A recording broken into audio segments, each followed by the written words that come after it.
con este tema que hemos comenzado ya hace 2 domingos y que es la política y la Biblia. Tomá tu torta.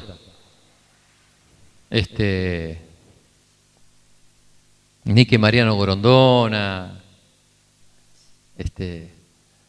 ni ¿cómo se llama este que está en TN? Que se carga a sí mismo, hizo un doble para que lo cargue. El que es médico, sí. Nelson Castro. Así que ríase de Nelson Castro. Nosotros estamos tratando a la luz de la palabra de Dios, que es la verdad, la única verdad, este tema que es de la política. Y yo hoy voy a terminar, tengo 6 minutos para las 12 y para recordar lo que hablamos y después empezar con la parte final. Padre, tu palabra, Señor, es un pan de vida. Nosotros comemos cada día de este pan y en esta mañana queremos un banquete tuyo, Señor. Que tú nos alimentes con tu palabra, nos hables. Esta palabra, Señor, entre hasta lo más profundo de nuestro ser y nos traiga vida, cambie nuestros pensamientos, nos transforme y nos haga más parecido a ti, para la gloria y honra de tu nombre. Yo te ruego, Padre, que no me dejes pronunciar una sola palabra, una sola letra que no sea conforme a tu voluntad y a lo que tú quieres hablar en esta mañana. Que todas las palabras de mi boca y la meditación de mi corazón sean todas en honor a ti, en el nombre de Jesús. Amén. Vamos 5 minutos a resumir. ¿Se acuerdan que hablamos y dijimos?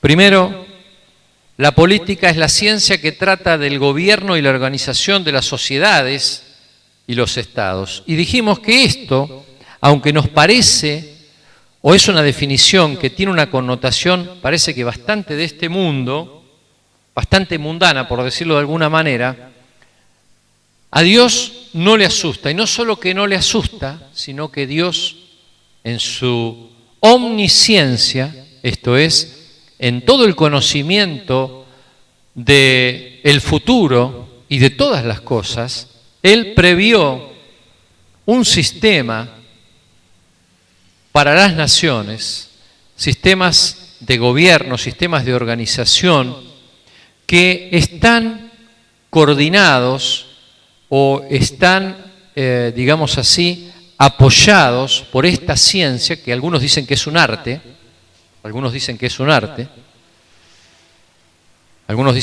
la política es el arte de gobernar. Nosotros lo tratamos más como una ciencia, porque entendemos que esto ha nacido del conocimiento de Dios.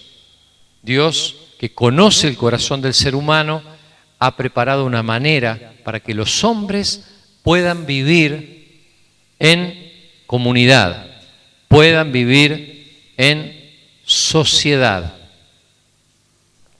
Y esto son los gobiernos y las organizaciones de las sociedades y los estados. Dijimos que en Génesis 1:27, cuando Dios crea al hombre, le dio una orden, pero una orden muy completa. Le dijo: fructificad y multiplicaos. Esto es, que llenaran la tierra. Y es lo que el hombre hizo. El hombre llenó la tierra, está llenando la tierra. Cada vez que nace un niño, no tengo la estadística, pero sé que son miles por día que nacen en la tierra. Cada vez que nace un niño en el mundo se está cumpliendo este mandato que Dios le dejó al hombre, que se multiplicara y que llenara la tierra. Y sabiendo Dios que el hombre iba a caer en pecado y que esta enfermedad iba a producir estragos en la conducta y en el modo de relacionarse, previó y le dijo: vas a sojuzgar, vas a tener que sojuzgar. Y dijimos que sojuzgar es someter a través de la violencia a otros. Y esto es así, y explicamos. Fuimos al Nuevo Testamento, donde allí se nos dice que los magistrados y las autoridades tienen la espada, o en esa época tenían la espada, hoy tienen armas de distinto tipo, ¿sí? Armas que algunas son letales, pero de una manera para controlar al hombre, porque si no, la tierra sería una anarquía. Todos haríamos lo que quisiéramos, ¿sí? Donde quisiéramos, hasta que llegara uno y nos ensartara un cuchillo en la médula o en el corazón. Y así estaría la tierra, si no hubiera sido por lo que Dios previó en este término, que es sojuzgar. Esto no se olvide nunca, no se olvide nunca. ¿Qué sería del mundo si avanzara el terrorismo, ¿sí? Y nunca nadie se opusiera? Sería una anarquía total. Viviríamos de bomba en bomba. Así que, aunque estas cosas nos parezcan difíciles de entender, a mí muchas veces, cuando me tocó predicar, y más estando con gente que no conoce a Dios, dicen, ¿por qué Dios permite las guerras? ¿Por qué Dios permite la violencia? Miren, el pecado, como yo dije, es una enfermedad que ha hecho estragos en la raza humana. Y si Dios permite que haya guerras, que haya muertes y que haya violencia, muchas veces es porque esto es necesario. Y usted me dirá, ¿por qué es necesario? Por el pecado del hombre. Por el pecado del hombre. Pero ¿por qué Dios, que tiene tanto poder, no nos hace a todos y nos hace buenitos a todos y se acabó el cuento? Porque Dios nos creó como personas, agentes morales, autónomos, que tenemos decisión, y por ese mismo poder de decisión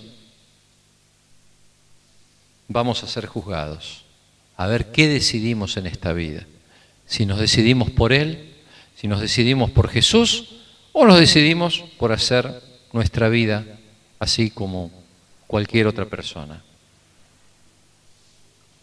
Somos hombres y mujeres con libre albedrío, que han decidido, que hemos decidido. Lamentablemente, muchos que no decidieron por Dios son aquellos a los cuales la violencia les llega generalmente. Dijimos que en la iglesia también, aunque parezca duro de entender y difícil, dijimos el Salmo 23 habla de la vara y el cayado, que habla de la autoridad de los pastores, de los líderes, de los ancianos, de los que gobiernan la iglesia, para corregir, para traer al camino. ¿Por qué? Porque la tarea del pastor es presentarle a Dios las ovejas en el mejor estado, en la mejor situación posible. Espiritual, por supuesto, pero también mental, físicamente. Por eso muchas veces hablamos de distintos temas. No solo hablamos de todo aquello que es netamente espiritual. Muchas veces hemos hablado también del cuerpo, de cómo debemos tratar nuestro cuerpo. No es tema de hoy. Allí fuimos a Romanos 13 y hablamos de que las autoridades han sido puestas por Dios. Por eso dijimos, cuidado con resistir a las autoridades. Cuidado con resistir a los presidentes de turno, en este caso a la presidenta. No resistamos. Hemos sido mandados, tenemos un mandato que es de orar por ellos, bendecirlos, orar por ellos para que podamos vivir quieta y reposadamente en toda piedad y honestidad. Miren, si Cristina hace las cosas mal, se las va a ver con Dios. No porque haya jurado sobre los evangelios. Mire, aunque no haya jurado sobre los evangelios, créame que Dios se lo va a demandar igual. Créame que Dios se lo va a demandar igual. Ahora, si ella no reconoce que está puesta en su cargo por Dios y que necesita de Dios, allí las cosas no caminan bien. Pero nosotros no la hemos puesto. Usted dirá, la hemos elegido, sí, pero Dios es el que permite. Dios es el que permite. La autoridad sobre los reyes, sobre los presidentes, la tiene Dios. Nosotros tenemos otro tipo de autoridad que yo les dije. Si a mí me dan a elegir hoy, ¿te gustaría ser presidente o predicador?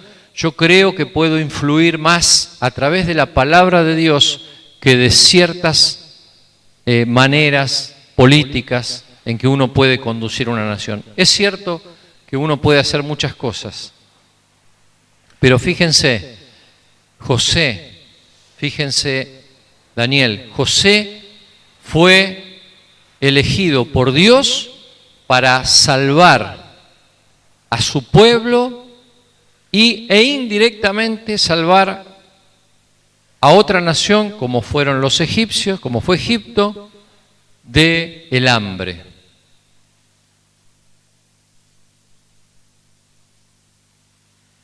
Daniel fue elegido por sus capacidades espirituales y de mostrar a los reyes qué era lo que Dios quería hacer con sus vidas y en el futuro.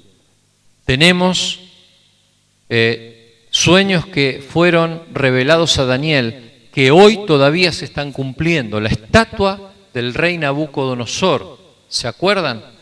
Los reinos, la cabeza de oro, Babilonia, después el torso de plata, ¿sí?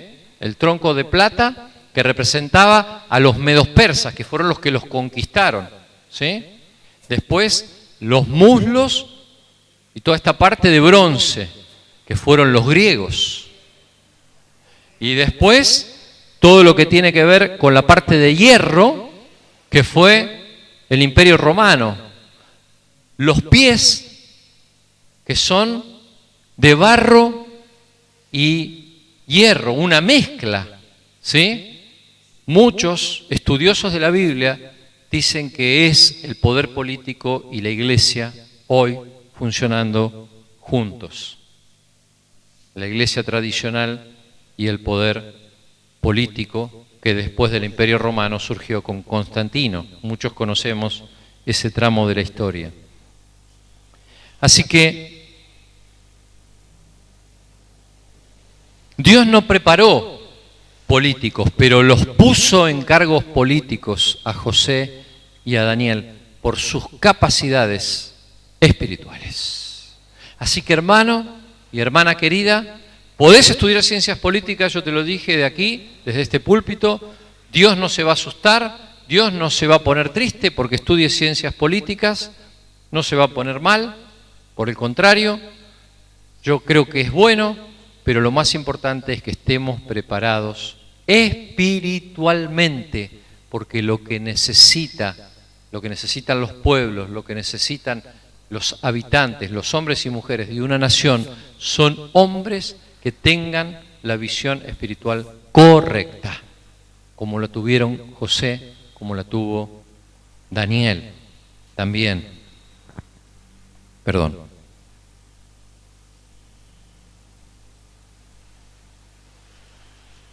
Después dijimos que Pablo le dice a Tito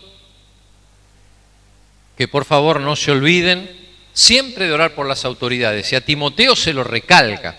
Esta frase que siempre oramos cuando nos juntamos allí los martes y los viernes: Señor, te pedimos que bendigas a los que están en eminencia para que podamos vivir quieta y reposadamente en toda piedad y honestidad.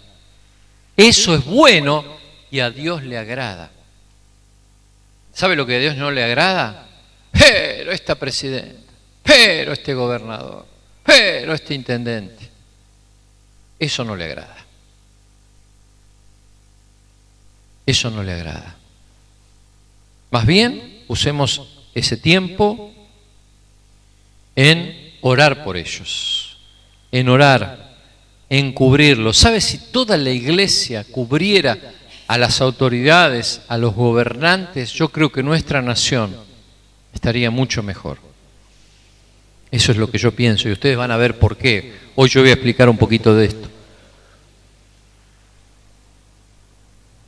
Y uno de los propósitos para los cuales yo entiendo que este mensaje vino de parte de Dios está en 1 Pedro 3, 17 al 22, donde determina que todas las autoridades fueron sujetas en el momento en que Cristo venció a la muerte y ascendió al cielo.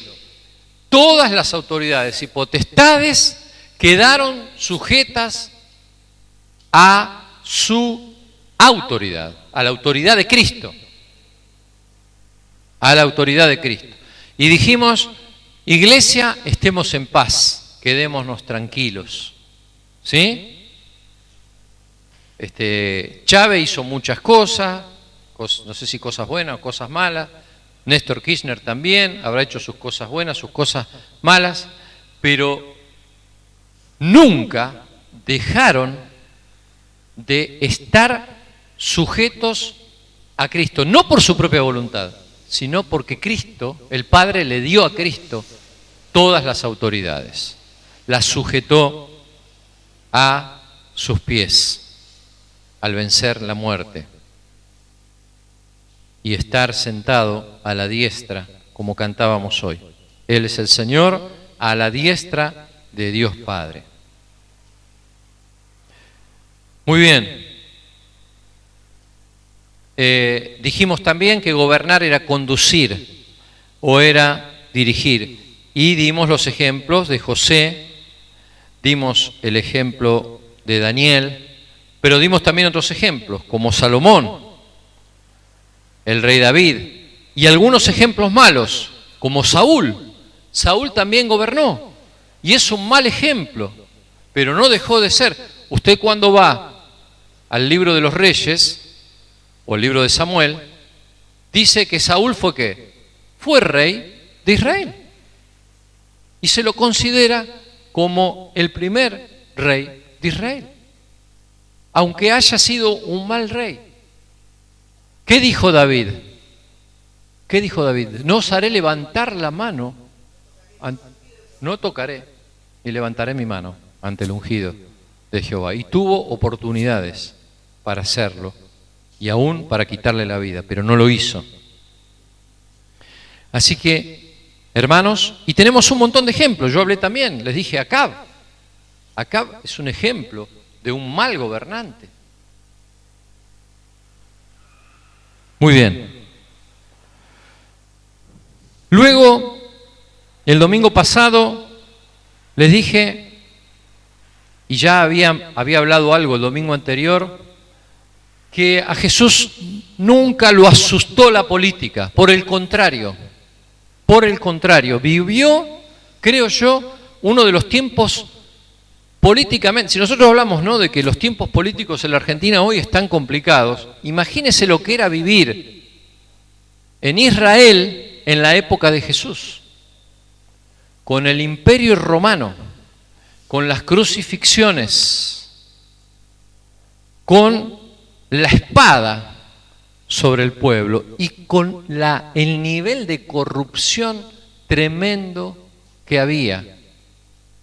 Ahora, Jesús tuvo entre sus filas a uno de una organización que hoy podría llamarse Quebracho, por ejemplo, pero en ese momento se llamaron Los Celotes. Muy parecido, ¿sí? Un partido nacionalista que quería mantener lo más fuerte posible la visión del pueblo de Israel en relación a Roma. Que dijeran, que le llegara al César allí en Roma, mirá que en Israel hay grupos que están allí, que son como terroristas, que son como subversivos, que son allí como el grupo Quebracho, que están dispuestos hacernos frente. Están escondidos, pero están allí. Pero se los conocía, sabían que estaban. Y tuvo entre sus filas a hombres que trabajaban, dijimos, como Echegaray, como en la FIP, bueno, eran cobradores de impuestos para Roma. Mateo era un cobrador de impuestos. O sea, Jesús tuvo a uno de la FIP y a uno del grupo Quebracho dentro de sus apóstoles, para, si uno lo quiere actualizar, por decirlo de alguna manera y que se entienda, ¿no? Quiere decir que Jesús no se asustaba de la política y no pensaba en decir, no, porque la política, que esto, que lo otro. La política es parte de la vida, hermanos. Yo les dije, tenemos que aprender a convivir. Ahora, si vamos a estar 12 horas mirando lo que nos dicen la política y lo que nos dicen los medios de comunicación y 2 minutos viendo lo que Dios nos quiere hablar, evidentemente nuestro pensamiento va a estar más orientado a lo que los medios de comunicación digan que a lo que la palabra de Dios diga, que esto es lo que nosotros tenemos que afirmar. ¿Para qué? Para que la nación crezca. La nación va a crecer si la palabra de Dios permanece en su pueblo y es levantada en alto. Jesús además tuvo, fíjense, que los grupos que más lo confrontaron fueron los religiosos de la época, pero los religiosos de la época, como los fariseos o los saduceos, especialmente los fariseos, en el momento en que Jesús nace, ya eran un partido político dentro de Israel. Los fariseos eran un partido político. ¿Por qué? Porque todos querían dominar. ¿Qué había que dominar? El Sanedrín. El Sanedrín era la cabeza visible de lo que podríamos llamar la religión del momento, ¿sí? Y que tenían el contacto permanente con los políticos. ¿Qué pasó cuando lo crucifican a Jesús? ¿Quiénes mueven al poder político? Los religiosos. Bueno, nos estamos acercando al 24 de marzo, que es una fecha en la que no se celebra nada. Simplemente vamos a hacer memoria de que un 24 de marzo de 1976 los militares toman control de la nación, ¿sí?, del país, y hacen desastres, matan gente. ¿Qué voy con esto? Muchos hablan y dicen que los militares fueron motivados por grupos políticos y por grupos religiosos. Entonces, esto está todo entremezclado, hermanos. No pensemos, ni pensemos en fulanito de tal o fulanita de tal. No, y este puede ser, o esto no puede. Usted no sabe las cosas que se tejen allí atrás. Usted no sabe las cosas que se hablan o las que no se hablan. Yo creo que hay que mirar algo más de lo que yo voy a hablar ahora cuando termine, y usted se va a dar cuenta, y ahí usted se tiene que orientar más en cuanto a nuestro deber cívico, que tiene que ver, por ejemplo, con las elecciones. Allí en Lucas, en el capítulo 23, vemos a los religiosos y la política unidos para crucificar a Jesús. Jesús es crucificado por la unión del poder religioso y político gubernamental de la época en Israel.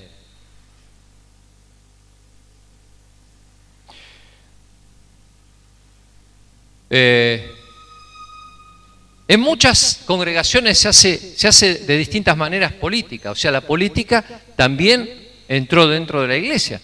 Algunas congregaciones eligen democráticamente sus autoridades. No sé si usted sabía, pero algunas congregaciones eligen democráticamente sus autoridades. Bueno, yo entiendo que eso es algo particular de cada organización o de cada movimiento, no lo vemos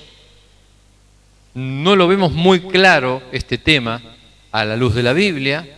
En los Hechos de los Apóstoles dice que las personas que se elegían tenían que ser llenas del Espíritu Santo, varones llenos de fe y del Espíritu Santo. Recordamos la elección, ¿sí?, de los diáconos. ¿Se acuerda?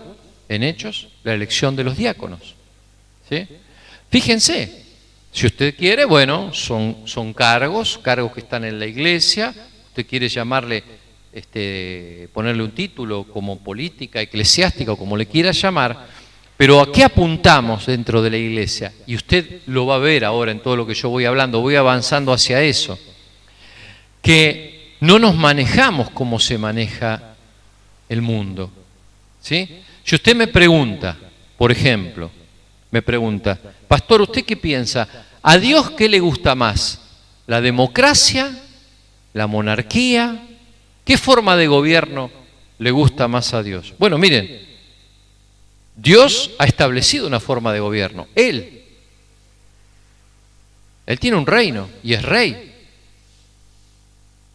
Y nosotros nos debemos a Él. Él es nuestro rey y nuestro Señor. Nosotros somos ciudadanos de un reino. Ahora, ¿cómo es posible que los seres humanos tengamos una forma de gobierno buena y correcta? Algunos dicen, bueno, tal vez se ha llegado a la democracia como algo que dentro de todo es lo menos malo, ¿sí? Algunos dicen, lo menos malito que hay es la democracia para la gente y por sobre todo la gente que no conoce a Dios. Pero nosotros tenemos ya nuestra forma de gobierno en Dios y en su reino. Como dije, el poder religioso lo acusó a Jesús.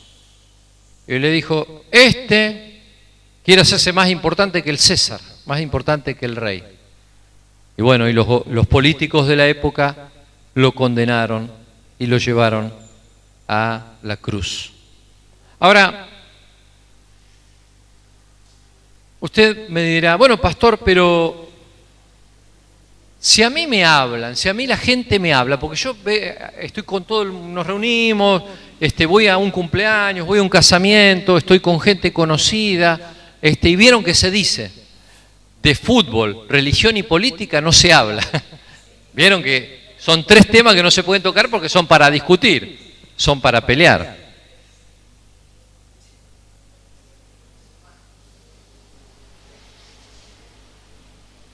Y en verdad, esto pasa, ¿sí?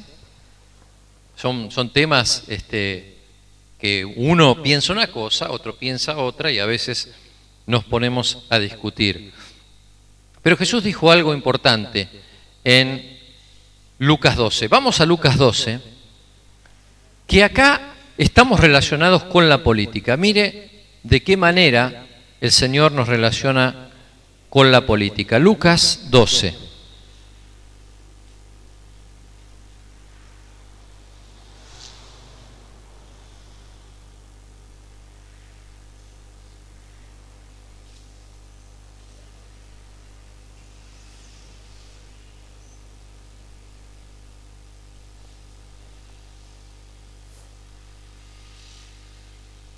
Me parece que anoté mal, perdón,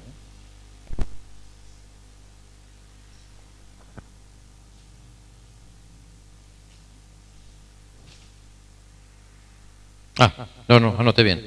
Lucas 12, 8. Os digo que todo aquel que me confesare delante de los hombres, también el Hijo del Hombre le confesará delante de los ángeles de Dios. Mas el que me negare delante de los hombres será negado delante de los ángeles de Dios. A todo aquel que dijere alguna palabra contra el Hijo del Hombre le será perdonado, pero el que blasfemare contra el Espíritu Santo no le será perdonado. Cuando os trajeren a las sinagogas y ante los magistrados y las autoridades, no os preocupéis por cómo o qué habréis de responder o qué habréis de decir, porque el Espíritu Santo os enseñará en la misma hora lo que debáis decir. Si alguna vez usted tiene la oportunidad de estar ante la presidenta, ante el intendente, ante un gobernador, no se preocupe. No diga, no, yo sé de política. Escúchame, vos te estás equivocando en esto y esto. Y ahí le queremos dar una clase de política. No, no se preocupe. Porque lo que usted va a decir, ¿se acuerdan? Ya dijimos, no tiene nada que ver con la política del hombre. Usted va a hablar la palabra de Dios. El Espíritu Santo le va a hacer recordar todo aquello que está en la palabra. Y me remito a lo que dije citando Hechos 1. Última pregunta. Se va el maestro. ¿Cuál sería la última pregunta? ¿Sí? No sé, ¿qué piensa usted?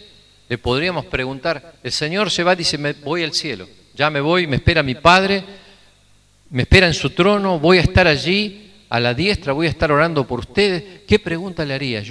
No sé, yo le diría, Señor, nos vas a llenar con tu presencia, nos vas a guardar, nos vas a cuidar, va a estar tu amor siempre con nosotros. ¿Cómo va? ¿Qué tenemos que hacer? ¿Cómo querés que hagamos el culto? No sé, yo le preguntaría un montón de cosas. Fíjese lo que le preguntaron los apóstoles. ¿Vas a restaurar a Israel en este tiempo?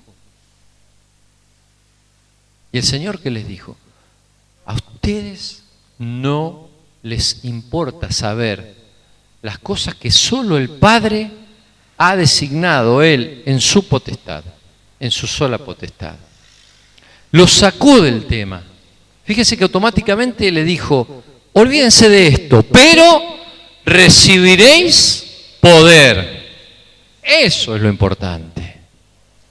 Eso es lo importante, hermanos. Si a usted le toca estar delante de algún gobernante importante, usted tiene poder. Él se cree que tiene poder. Se cree que tiene poder. Tiene un poder relativo que Dios se lo ha dado, ¿sí? Pero es un poder para hacer cosas terrenales. Usted tiene poder para las cosas celestiales. Usted tiene un poder que ellos no tienen. Ellos quisieran tener el poder que tiene usted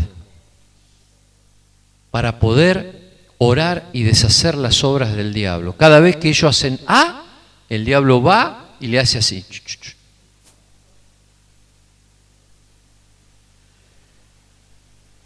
Porque el diablo quiere destruir todo. Ellos quisieran tener nuestro poder. Por eso yo les dije, más vale tener este púlpito, la palabra, porque el poder que emana de aquí cambia vidas. El poder que tienen ellos no cambia las vidas. Las cambiará temporalmente, las pondrá un poquito más contentas si le aumentan el sueldo, si le aumentan la jubilación, pero ellos no tienen poder para llevar a las personas a la eternidad, cosa que nosotros tenemos. No nos olvidemos nunca de eso. Nosotros tenemos poder para que la gente pase de condenación a vida eterna. ¿Sabe lo que es eso? Poder de dar vida. Hermanos, poder para dar vida.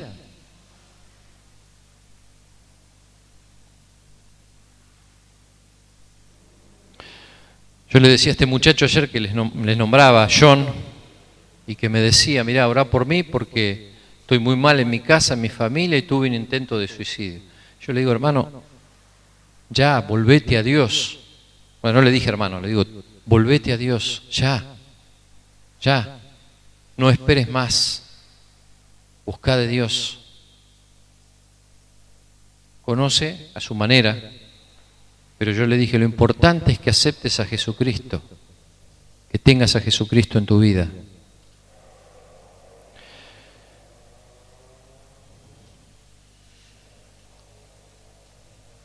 Marcos 10. Vamos a Marcos 10.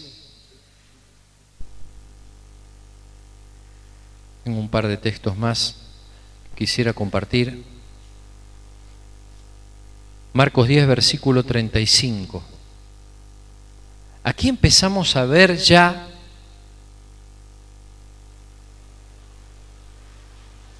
algunos detalles más, como decimos siempre, hilando un poquito más finito.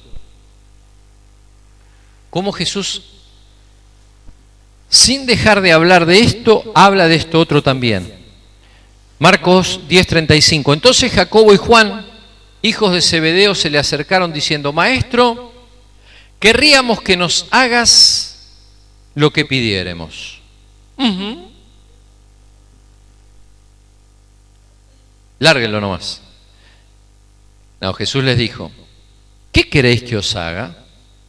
Ellos le dijeron: concédenos que en tu gloria nos sentemos el uno a la derecha y el otro a tu izquierda.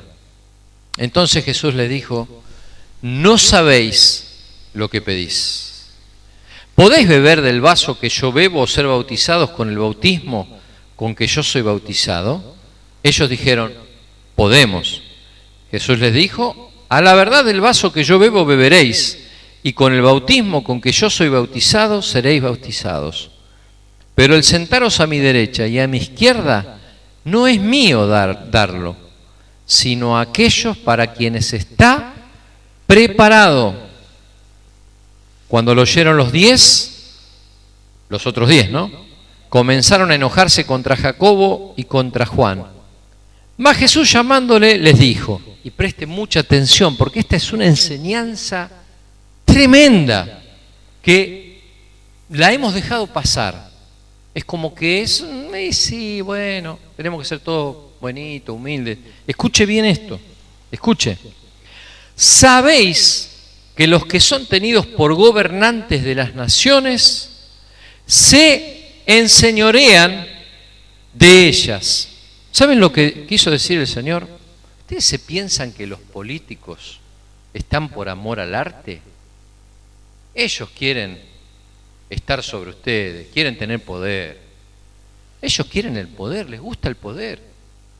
Estábamos hablando de Nelson Castro, ¿no? Nelson Castro, él dice que la presidenta tiene una enfermedad que está relacionada con el poder, ¿no? Que ya la han tenido otros gobernantes. La verdad que no sé porque nunca he estudiado ese tema, pero es probable que lo haya, porque aquí está. Ellos lo que quieren los políticos es enseñorearse de nosotros. ¿Cómo usted se explica que le convenga a la política que haya pobres? Porque cuanto más arruinada la tienen a la gente, cuanto peor la tienen, con menos cultura, con menos educación, y cuando hablo de pobres no hablo económicamente, sino que hablo de pobre acá y acá, tenerlos de una manera en que le puedan poner muy fácil el pie encima y llevarlo de las narices, ¿sí? Por un choripán, una coca, un kilo de yerba, lo que sea. Eso les conviene. Pero lo dijo Jesús hace 2000 años, hermano, no lo digo yo, ni lo dice la oposición. Es que cuando esté la oposición va a pasar lo mismo. Porque el que llega al poder quiere poder para enseñorearse y para poder hacer lo que quiera. Vamos a decirlo con todas las letras.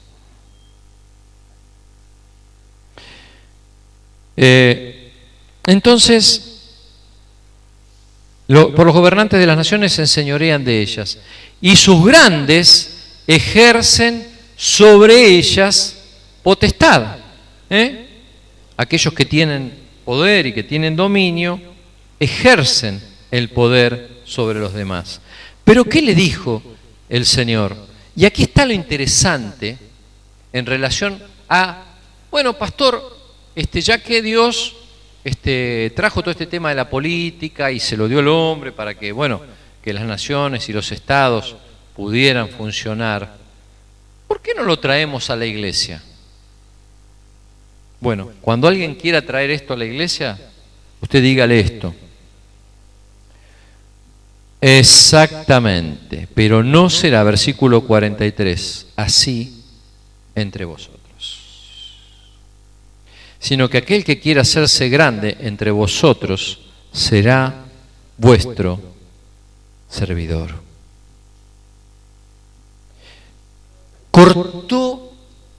cortó algo de cuajo, Jesús. Yo siento que Él cortó algo terrible. Lo cortó. A ver, lo cortó en su iglesia. Por eso yo muchas veces, cuando hablamos de la iglesia tradicional o de la iglesia católica, veo esto, esta especie de espíritu de querer a Dios y después yo. ¿Quién está al lado de Dios? Y el Papa. Entre nosotros la cosa debe ser muy sencilla, todos humildes, todos. Si yo entiendo que Dios me da un don o una autoridad, es para servir, es para el beneficio y la bendición de cada uno.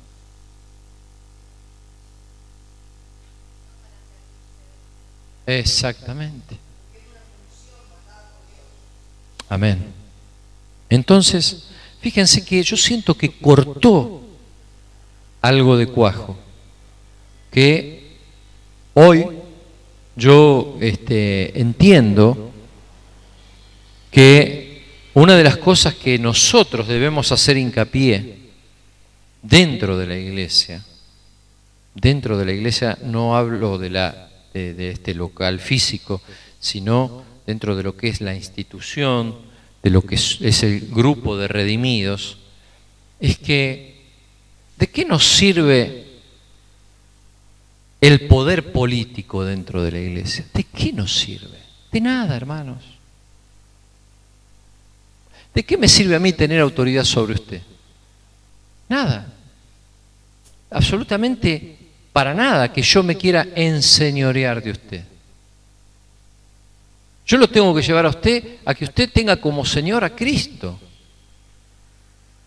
Y que yo sea simplemente alguien que pueda transmitir eso. Si yo le puedo transmitir que su Señor es Cristo y no soy yo, entonces ahí estoy cumpliendo una de las funciones correctas. Que su Señor sea Cristo.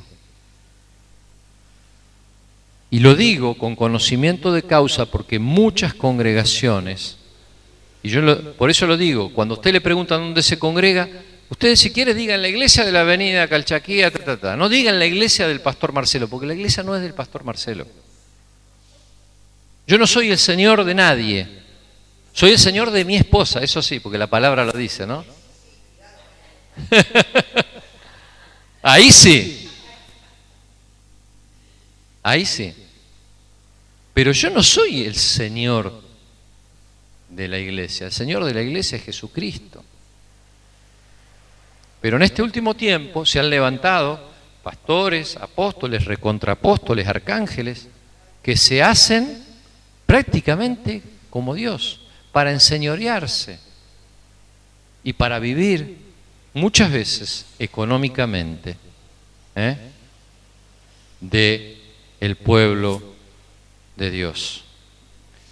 Yo digo esto para terminar, quiero terminar esta parte, porque me parece que quiero cerrar lo que tiene que ver con la iglesia. La iglesia y la política como tal de los pueblos son contradictorias en sí mismas. Esto fue lo que dijo Jesús. Esto es lo que quiso decir. Acá hay un problema, hay una contradicción, hay dos cosas que chocan. No pueden ser mi iglesia si lo único que les interesa es el poder y la autoridad y enseñorearse de la gente. Eso no funciona, no puede funcionar.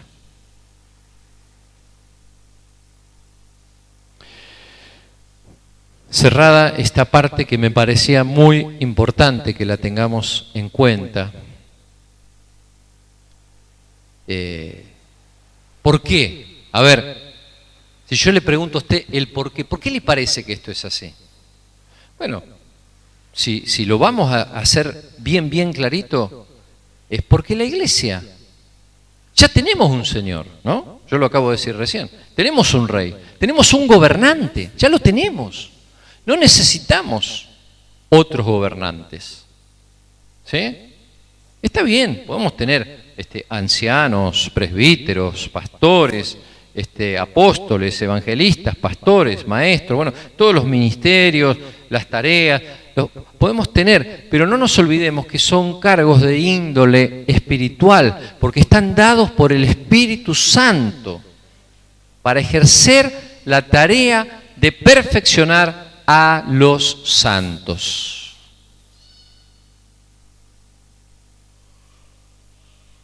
¿Amén, dijo?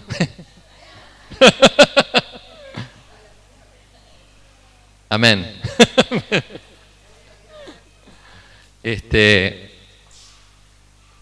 Entonces, a ver, lo resumimos. La iglesia no es un país. La iglesia no es una ciudad. La iglesia es un reino que tiene un gobernante, un rey, que es el Señor, nuestro Dios. Jesucristo, el Hijo de Dios, es nuestro Rey. Bueno, y les dije el otro día también que el gran problema que llega a la política es la corrupción. Uno de los grandes problemas es el problema de la corrupción.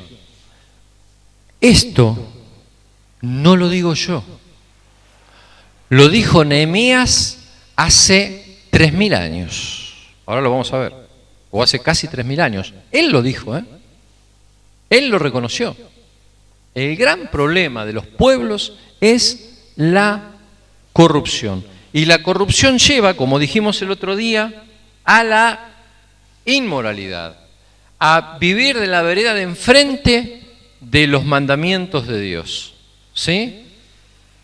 A hacer, como estamos viendo en este tiempo, de la inmoralidad, especialmente sexual, uno de los temas más importantes. Esta semana, mire qué interesante, esta semana justito, nos enteramos que la primer pareja de homosexuales que se casaron, que tuvieron la unión civil, lo hicieron por una cuestión política. ¿Usted lo vio esto? ¿Lo escuchó? ¿Lo escuchó? Lo hicieron, ¿saben qué? Se ve que alguien se lo pidió. Ahí nombraron al presidente, yo lo escuché,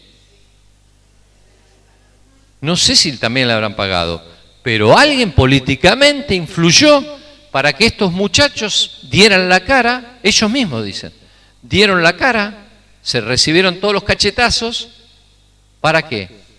Para tener una conquista, pero ¿qué es una conquista? Precisamente que está enfrente, opuesto a Dios.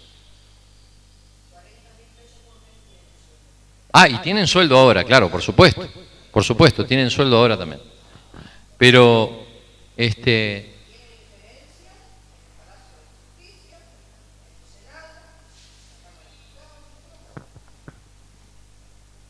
la inmoralidad es la que trae, obviamente, en un modo de corrupción, que se corrompen las personas se pueden corromper económicamente, materialmente, pero también en un sentido espiritual. Y la homosexualidad es una corrupción en el sentido espiritual. Esta corrupción es la que lleva al fin de los gobiernos y de las naciones, de los pueblos. Por eso les dije, hermanos, oren más que nunca, porque esto que estamos viviendo hoy comenzó, es una frazada que se empezó a desenrollar el día en que se aprobó esta ley de matrimonio igualitario. Y que quién sabe hasta dónde va a llegar esto. ¿Quién sabe hasta dónde va a llegar esto? Oremos por el país. Usted dirá, ¿será que podrá venir un gobierno y decretar nula esa ley? Es muy difícil decirlo. Es más, usted sabe que después de la Argentina hay muchos países que se pusieron en fila. Hay muchos países en fila que están queriendo aprobar la misma ley. En algunos lugares es muy resistida. Creo que México es uno de los países ahora que están con este tema.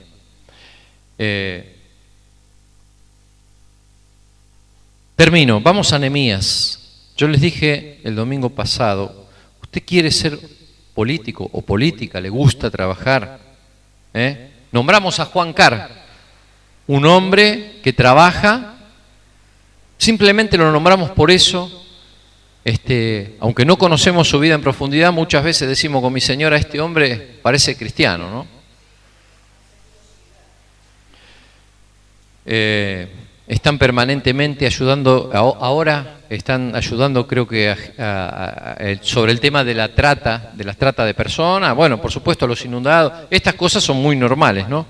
Pero están avanzando en otros temas, como la desaparición de niños, creo que han encontrado niños también. Encontraron, sí. Vamos entonces a Nehemías, vamos al capítulo 1. Yo le dije, Nehemías es un ejemplo de un hombre que ingresa a la política no porque le agrada la política, no porque le agrada gobernar, no porque quiere enseñorearse de los demás, no porque quiere un sueldito. Ya estaba al lado del rey, estaba al lado de un rey, era el copero del rey. Me imagino que, así como bebería las mejores bebidas, comería las mejores comidas. Estaría en los mejores lugares del palacio, las mejores camas, las mejores sábanas. El rey lo apreciaba mucho. Tanta confianza tenían que cuando había algo y Nehemías no estaba bien, el rey le decía, tu semblante no está bien, no sos el mismo de siempre. Miren la confianza que había. Versículo 4 del capítulo 1. Vamos a leer los otros 3 versículos, son cortitos, desde el versículo 1.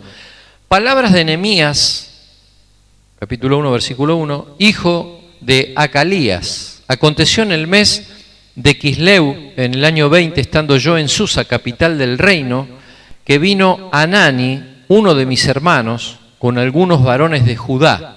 Les recuerdo, ya la nación había sido arrasada y habían llevado cautivos a un montón de judíos hacia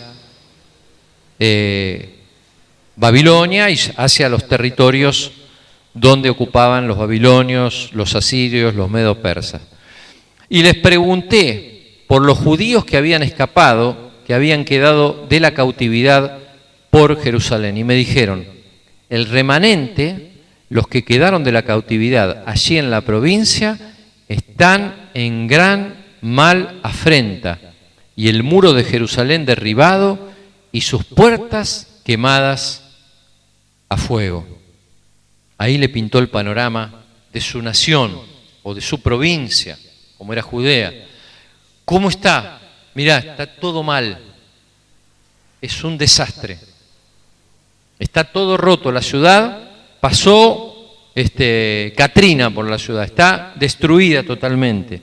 Versículo 4, que yo lo remarqué. Cuando oí estas palabras, me senté y lloré.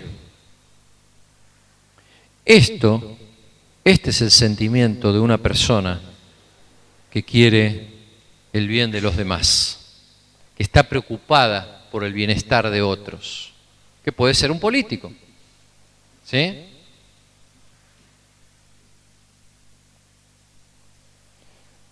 Me senté y lloré, hice duelo por algunos días y ayuné y oré delante del Dios de los cielos.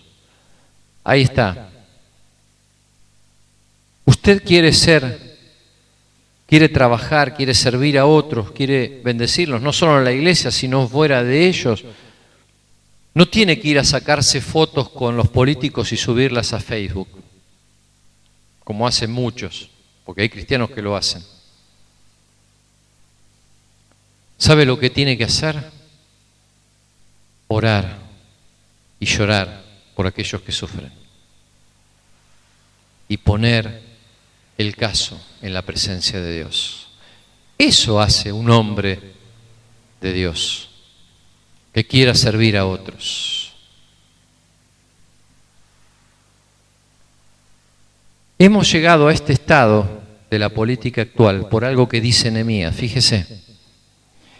Y dije, te ruego, oh Jehová, Dios de los cielos, fuerte, grande y temible, que guarda el pacto y la misericordia a los que le aman y guardan sus mandamientos, esté ahora atento tu oído y abiertos tus ojos para oír la oración de tu siervo, que hago ahora delante de ti día y noche. No un ratito. Sí, Señor, vos sabés que yo estoy preocupado por los aborígenes allá, listo, ya está. No, es una causa que yo la tengo que llevar permanentemente delante del Señor, día y noche, por los hijos de Israel, tus siervos. Escuche esto, y confieso los pecados de los hijos de Israel que hemos cometido contra ti. Sí, yo y la casa de mi padre hemos pecado. Una de las cosas fundamentales para un hombre, y si es un hombre de Dios que quiere servir y trabajar en la política y en el gobierno, reconocer su error, reconocer sus faltas. Si mi pueblo sobre el cual mi nombre es invocado se humillare. Primera Crónicas 7:14. La humillación, el reconocimiento de los errores es fundamental. Y termino con esto. Hemos cometido contra ti, si yo y la casa de mi padre hemos pecado. Versículo 7, clave en esto. En extremo nos hemos, ¿qué? ¿Qué dice? Corrompido. Este es el problema. Este es el problema de la sociedad. Nos hemos corrompido contra ti, o sea, contra Dios. Hermano, usted se piensa que si se llevan plata allá donde dice, no sé, Panamá, las Islas Seychelles o donde sea, ¿esto es contra la nación? Sí, bueno, está bien, puede ser, la patria los va a demandar, pero es una corrupción contra Dios, porque Dios ha permitido que estén en el gobierno.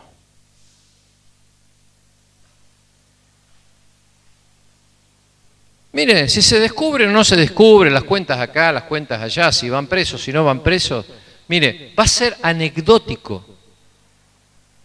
Lo que yo le puedo asegurar, que de la mano de Dios y del juicio de Dios no se escapa ningún corrupto. Ningún corrupto se va a escapar. Por eso, y con esto quería terminar, ¿se acuerda con el versículo de Pedro? Le dije, tengamos paz porque Jesús sujeta todo, todo se sujeta a Jesús. Pero con esto último es como para que nos quedemos más tranquilos. No nos preocupemos. Se llevarán, robarán, mentirán, dirán que hicieron esto y no lo hicieron, desviarán los fondos para acá, para allá, lo que usted quiera. Un día, cada uno de los gobernantes va a tener que rendir cuentas delante de la presencia de Dios. Alguien dijo, no me acuerdo qué fue, no me acuerdo si fue Carrió o quien dijo, de la mano de Dios nadie se escapa.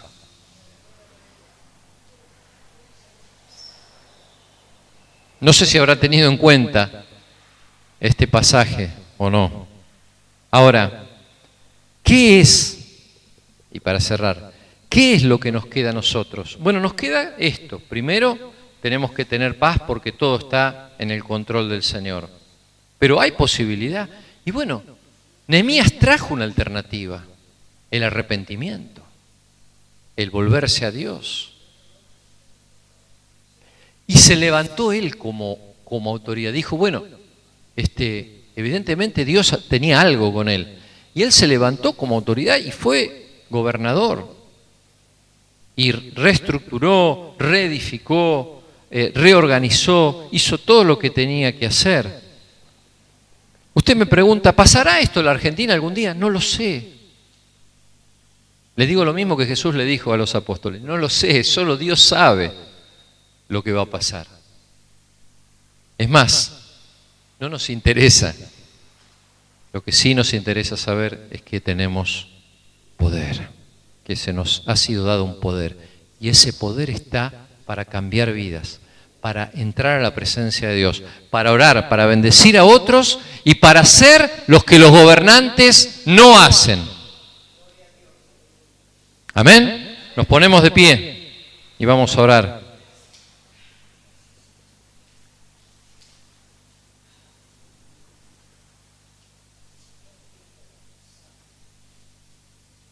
Padre, tú eres nuestro Rey.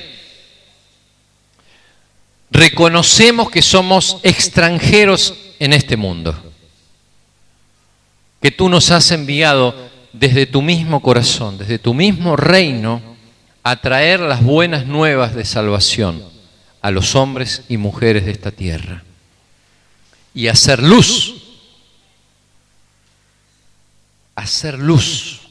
en medio de las tinieblas. Eso es lo que somos, eso es lo que haremos, pero sin dejar de reconocer que hay siempre una parte de culpa en nuestras vidas. Nos arrepentimos. Tal vez nos faltó acercarnos más, o nos falta acercarnos más a los que están en eminencia. Te rogamos y pedimos por ellos.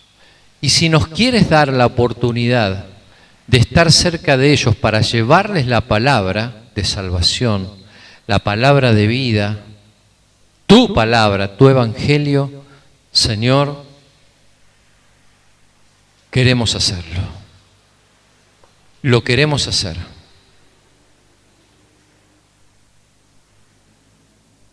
Te pedimos una oportunidad. Para cada uno de nosotros tengamos oportunidad de acercarnos a alguien que está en eminencia, en la intendencia, en la gobernación, en la nación o ante las fuerzas de seguridad. Como aquella vez que hablamos con el policía y que tenemos oportunidad tal vez de hablar con los policías o la gendarmería. Danos, Señor, siempre una palabra fresca, la palabra tuya para llegar a sus vidas. Te pedimos perdón en nombre de nuestra nación, de cada uno de los habitantes de nuestra nación. Te pedimos perdón. Te pedimos que nos perdones, que tengas misericordia de la presidenta, de su familia, del vicepresidente, Señor, ten misericordia. Cambia sus mentes, cambia sus corazones, transfórmalos, Señor.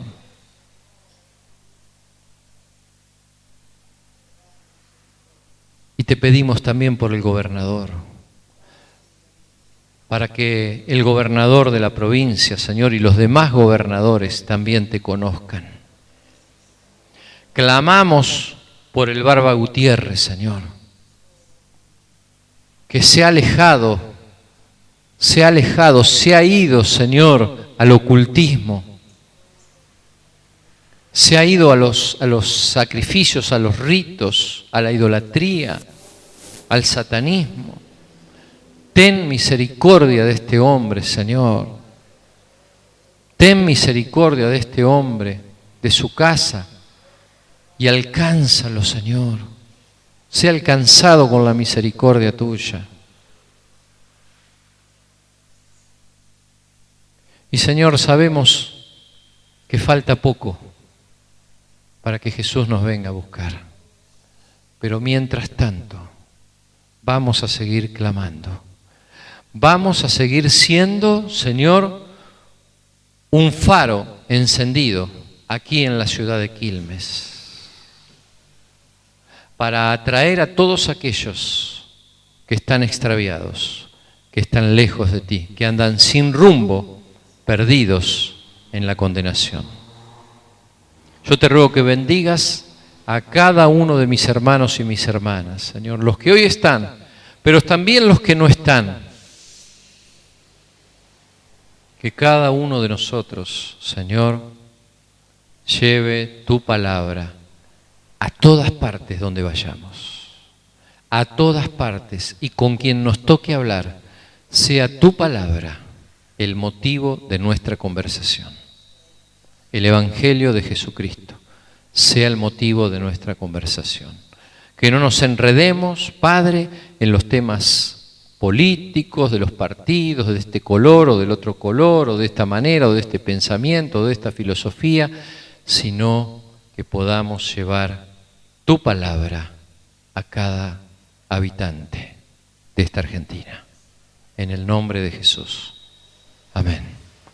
Dios te bendiga, Dios te guarde, cubra tu mente y tu corazón y te dé en esta semana el encuentro con alguien importante y que puedas darle a conocer la palabra de Dios. No digas, si yo no soy nada. No, que Dios te haga cruzar, no sé, con Macri, con Scioli, con Massa, con la presidenta, con alguien, y que lo pueda llevar a los pies de Cristo.